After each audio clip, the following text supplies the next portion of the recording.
Moulay Ismail ibn Sharif fathered more children than any other human being in recorded history, turning his body into a weapon of dynasty and his palace into a factory of bloodline, where conception became policy and pregnancy became power. He ruled Morocco for 55 years starting in 1672, transforming reproduction from a private act into industrial-scale state machinery that processed hundreds of women through his bedchambers with mechanical precision, believing every child born from his seed strengthened the will of God on earth. By the time he died at 76, he had produced over 800 documented children, a number so extreme it defies biological credibility and reveals an obsession that consumed not just his own life but the lives of every woman who entered his palace walls.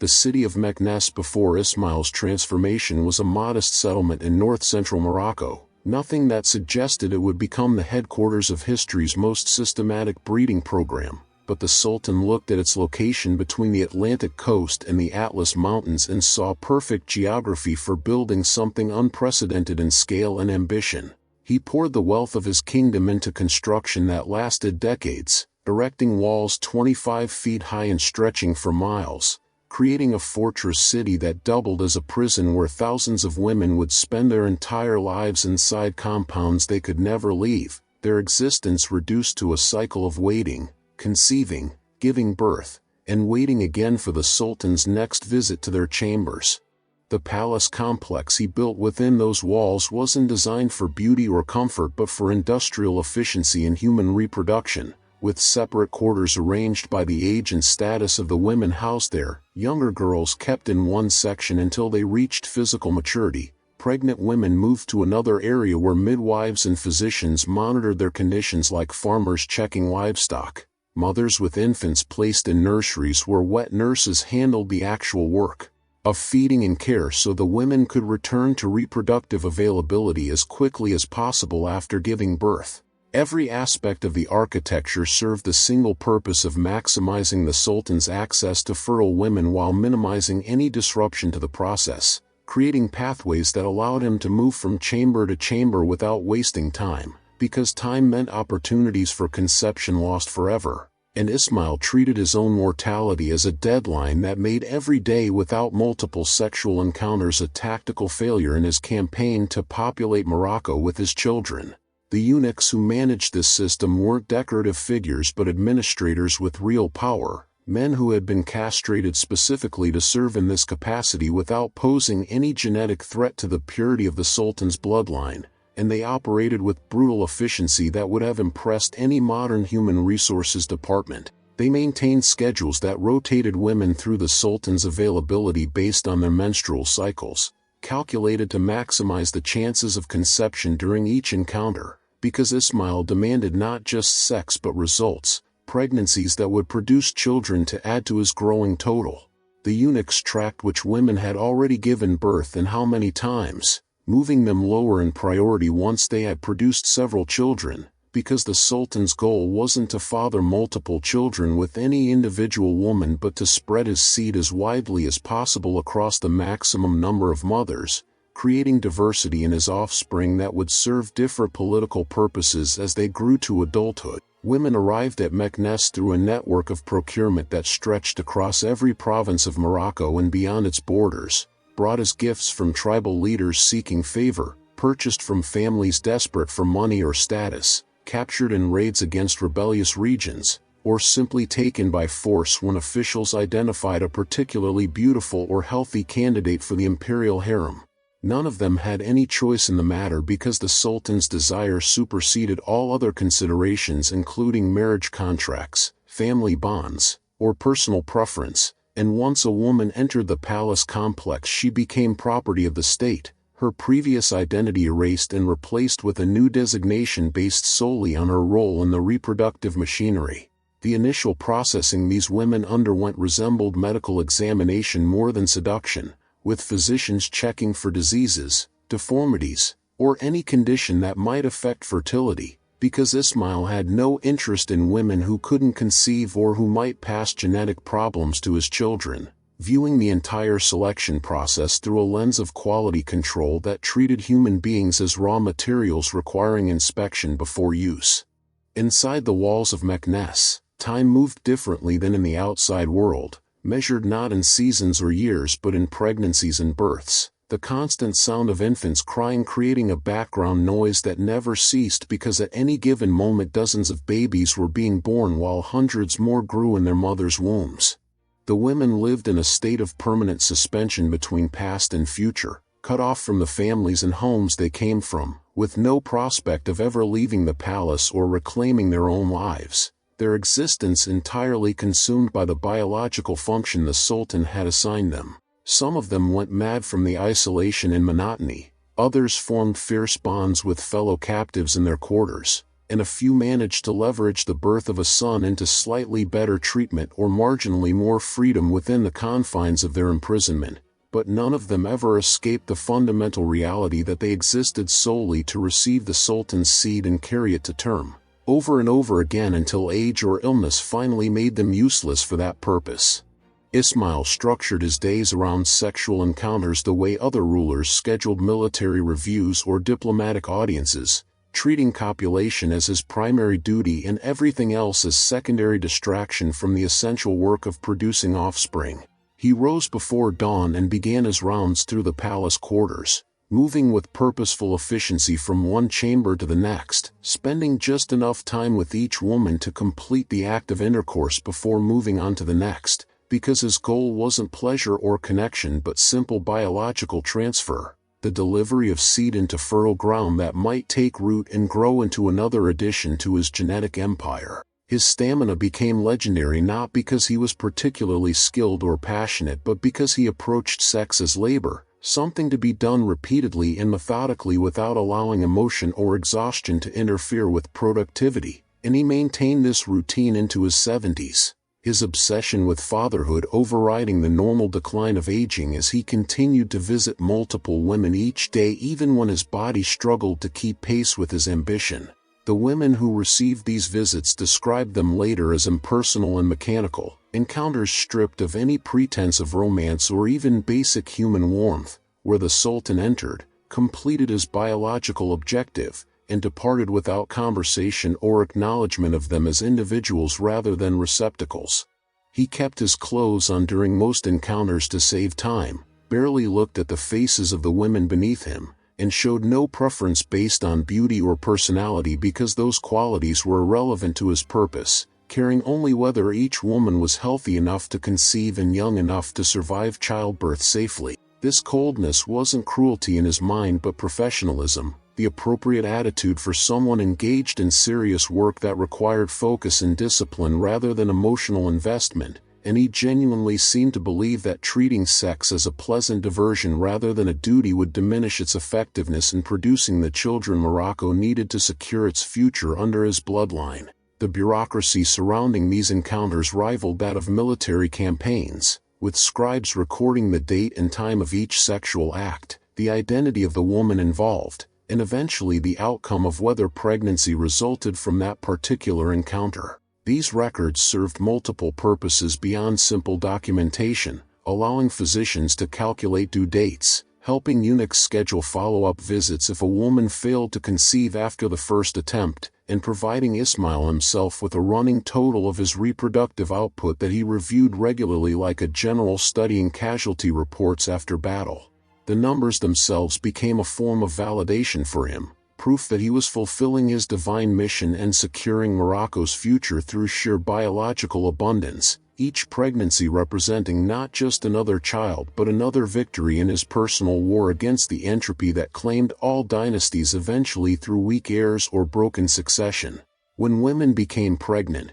they moved into a different section of the palace where their care intensified dramatically, not because Ismail cared about their well-being as individuals but because each pregnancy represented a significant investment of his time and seed that needed protection until it could produce a viable return. Physicians monitored these women constantly, adjusting their diets, restricting their movements, and treating any illness immediately to minimize the risk of miscarriage or stillbirth, because every pregnancy lost meant another cycle wasted, another month added to the timeline before that woman could conceive again. The Sultan himself rarely visited pregnant women except in the final weeks before delivery, when he would sometimes appear to determine the child's sex through superstition and prayer, though he showed markedly different reactions depending on whether the birth produced a son or daughter, viewing male children as more valuable additions to his military and administrative resources, while daughters served primarily as diplomatic currency to be married off to tribal leaders and foreign rulers. The births themselves happened with industrial frequency, multiple women going into labor every single day as the overlapping waves of pregnancy that Ismail generated through his systematic visits reached their conclusions. The palace maintained a permanent staff of midwives who did nothing but deliver babies, moving from one birthing chamber to another in an endless rotation that gave them expertise born from sheer repetition, though the mortality rate remained high by modern standards despite this professional attention, because 17th-century medicine had severe limits and even the best care couldn't prevent all the complications that arose from pregnancy and childbirth. Ismail showed remarkably little concern when women died in labor, viewing these losses as acceptable casualties in his reproductive campaign, sad perhaps but not tragic enough to alter his strategy or slow his relentless schedule of impregnating new women to replace the ones lost. The children born from this system emerged into a world where their significance was determined entirely by their utility to the Sultan's political objectives rather than any inherent value as human beings, and Ismail sorted his offspring with the same cold calculation he applied to everything else in his reign, dividing them into categories based on gender, health, and the status of their mothers before assigning them roles in his broader strategy for maintaining power. Sons born to women of higher status received education and military training that prepared them for administrative positions or command of army units, effectively creating a class of princes who owed their positions entirely to their father and could be deployed wherever the empire needed loyal leadership without risk of divided allegiances. Daughters became tools of diplomacy, married off to tribal chieftains, provincial governors, and foreign rulers to cement alliances and expand Ismail's network of influence beyond what military force alone could achieve, each marriage creating another strand in a web of blood relations that made rebellion against the Sultan equivalent to betraying one's own family. The less fortunate children, those born to women of lower status or showing some physical weakness or defect, disappeared into the lower tiers of palace service or were sent to regional administrators who could find use for them in local governance, and while Ismail acknowledged their existence as his offspring, he showed no emotional attachment to them beyond a general satisfaction that they existed at all as proof of his reproductive capacity. This sorting process happened constantly as new children were born and grew old enough to demonstrate their capabilities, with the Sultan himself making the final decisions about which sons would receive positions of real power and which daughters would marry which allies, treating his offspring like chess pieces to be positioned strategically across the board of Moroccan politics. He showed no favoritism based on affection or personal connection because he genuinely didn't form those bonds with his children, having fathered far too many to develop individual relationships with any of them, viewing them collectively as his greatest achievement rather than as separate people deserving of love or attention. The princes who received military commands understood their position with perfect clarity, knowing they owed everything to their father's virility and nothing to their own merit, which created a fierce loyalty born from pure self-interest rather than filial devotion, because any threat to Ismail's throne represented an existential danger to their own status and survival. The Sultan exploited this dynamic deliberately, playing his sons against each other to prevent any of them from accumulating enough independent power to challenge his authority, promoting those who demonstrated absolute obedience while sidelining or even executing those who showed too much ambition or independence. This brutal meritocracy created an atmosphere of constant competition among the princes, each one desperate to prove his value to a father who measured them solely by their usefulness to his regime, and the resulting paranoia and backstabbing ensured that none of them could ever unite against Ismail himself regardless of how many grievances they might share. The daughters had slightly less brutal but equally instrumental lives, raised with enough education to make them attractive marriage prospects while being kept ignorant of anything that might make them question their role as diplomatic assets to be traded for political advantage.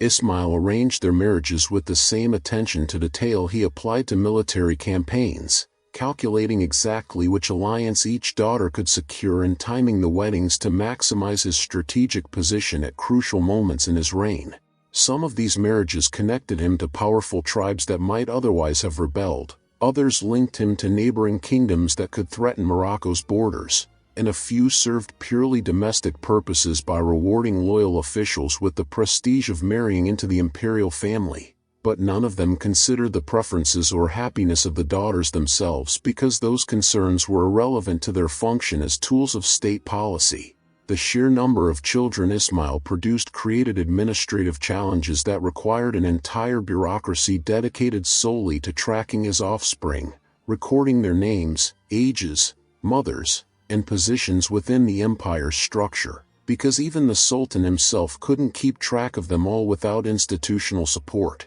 This registry served multiple purposes, including preventing accidental incest when arranging marriages, ensuring that children received the resources appropriate to their rank, and maintaining clear lines of succession that would prevent civil war after Ismail's death, though that last purpose ultimately failed because producing so many potential heirs simply guaranteed that succession would be violently contested regardless of any official designation. The bureaucrats who managed this system wielded considerable power through their control of information about the imperial family, able to elevate or destroy individuals simply by recording or omitting certain details about their parentage or status, and they operated with the same ruthless efficiency that characterized everything else in Ismail's administration. The question of exactly how many children Ismail fathered became a matter of legend and dispute even during his own lifetime, with numbers ranging from several hundred to over 1,000 depending on which records were consulted and whether stillbirths and infant deaths were included in the count.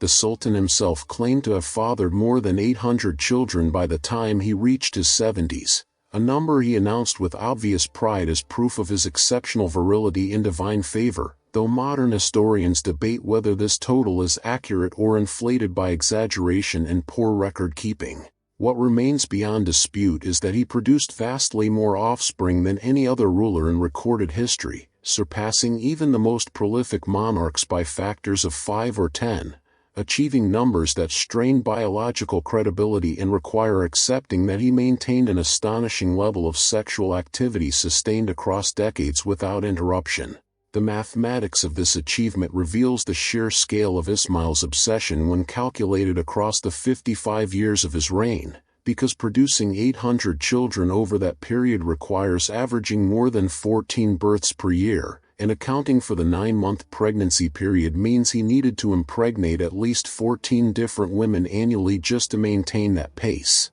But since not every sexual encounter results in pregnancy and not every pregnancy reaches term successfully, the actual number of times he had sex must have been exponentially higher. Even assuming relatively high conception rates by 17th century standards, Ismail likely needed to have sex with dozens of different women every month to generate the pregnancy numbers that would produce his claimed offspring total, which means he was having multiple sexual encounters virtually every single day for decades without significant interruption. A level of activity that goes beyond impressive into the realm of pathological compulsion. The physical toll this regimen demanded from a human body becomes staggering when considered seriously, because maintaining sexual function at that frequency requires not just remarkable stamina but also an almost supernatural resistance to exhaustion, illness, and age-related decline that normally reduces male fertility and capability over time. Ismail somehow sustained this pace from his 30s when he took the throne through his 80s when he finally died, showing no apparent reduction in his reproductive output even as his hair whitened and his body weakened in other respects, suggesting either exceptional genetic advantages or a willingness to push himself beyond normal physical limits in service of his obsession. The historical record provides no indication that he ever took extended breaks from his breeding schedule despite numerous military campaigns, political crises, and personal illnesses that should have disrupted his routine, implying that he prioritized impregnating women above literally everything else including his own health and well-being. Beyond the physical demands, The psychological dimension of this obsession reveals something deeply strange about how Ismail understood himself and his purpose in life, because normal human sexuality involves at least some element of pleasure, connection, or emotional satisfaction,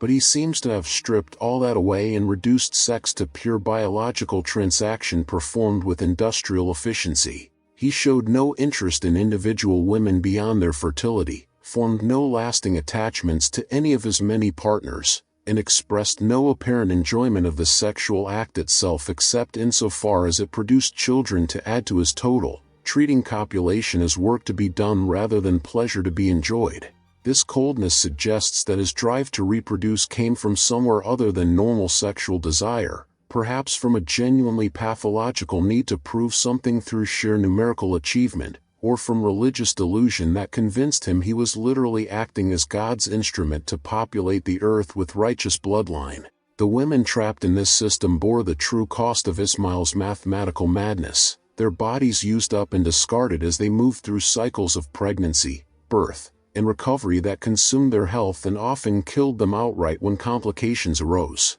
For every child the Sultan celebrated as proof of his virility, a woman spent 9 months in physical discomfort followed by the extreme danger of childbirth in an era when maternal mortality claimed a significant percentage of all births, and those who survived one pregnancy were immediately cycled back into availability for the next one, sometimes conceiving again within months of giving birth. The cumulative effect on these women's bodies was catastrophic, with many of them experiencing permanent damage from repeated pregnancies, developing conditions that caused chronic pain or disability, or simply dying young from the physical stress of being treated as breeding machines rather than human beings deserving of care and rest. Ismail died in 1727 at approximately 76 years old, still believing he had fulfilled his divine mission by flooding Morocco with his bloodline, though the immediate aftermath of his death revealed the fatal flaw in his reproductive strategy as his hundreds of sons immediately began fighting each other for the throne.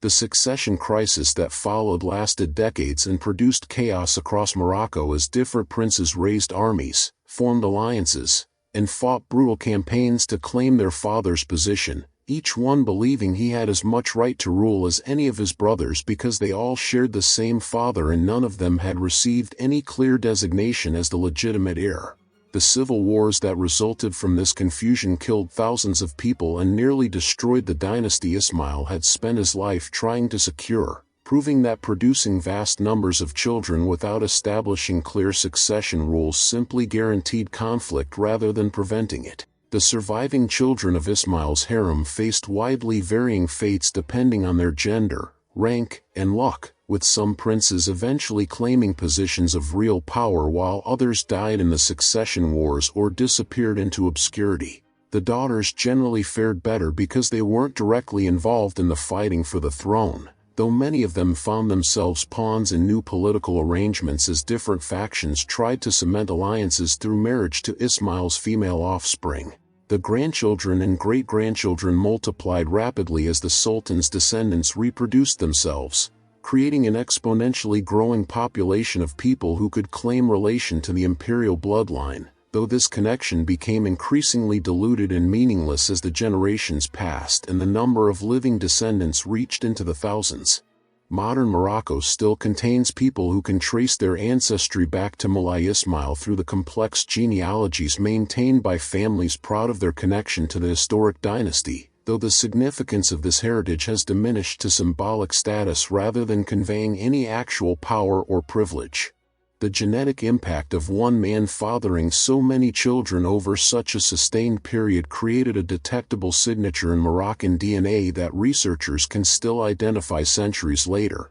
proof that Ismail's obsession left a literal biological mark on the population that persists long after his political legacy faded into history. This strange immortality through genes represents perhaps the only success of his breeding program, because while his attempt to secure political power through numerical dominance of offspring failed spectacularly, his genetic material did spread through Morocco in exactly the way he intended, making him an ancestor to thousands or possibly millions of living people whether they know it or not. The historical judgment on Ismail remains deeply conflicted, with some accounts praising him as a strong ruler who modernized Morocco and defended it against European colonialism, while others condemn him as a tyrant whose treatment of women represented systematic sexual slavery on an unprecedented scale. The truth encompasses both perspectives because Ismail was indeed an effective administrator and military leader who accomplished significant things for Morocco beyond his reproductive obsession,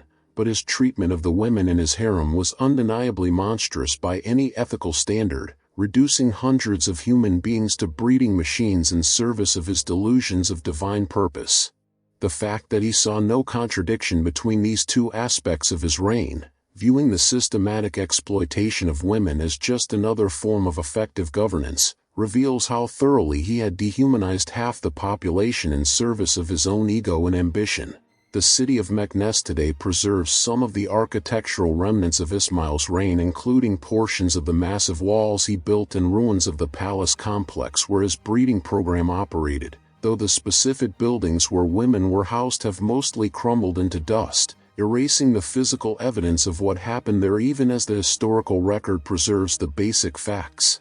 Tourists who visit these ruins typically hear sanitized versions of the Sultan's story that emphasize his architectural achievements and military victories while downplaying or omitting entirely the systematic sexual exploitation that defined his reign, because modern Morocco understandably prefers to celebrate its history rather than confront the uncomfortable reality of how one of its most famous rulers treated women as livestock to be bred for political purposes. The thousands of women who passed through that complex left almost no individual trace in history, their names and stories mostly lost except for the children they produced, which is perhaps the cruelest aspect of Ismail's legacy because even in death these women remain defined solely by their reproductive function rather than as people who lived and suffered and deserved better than what he gave them.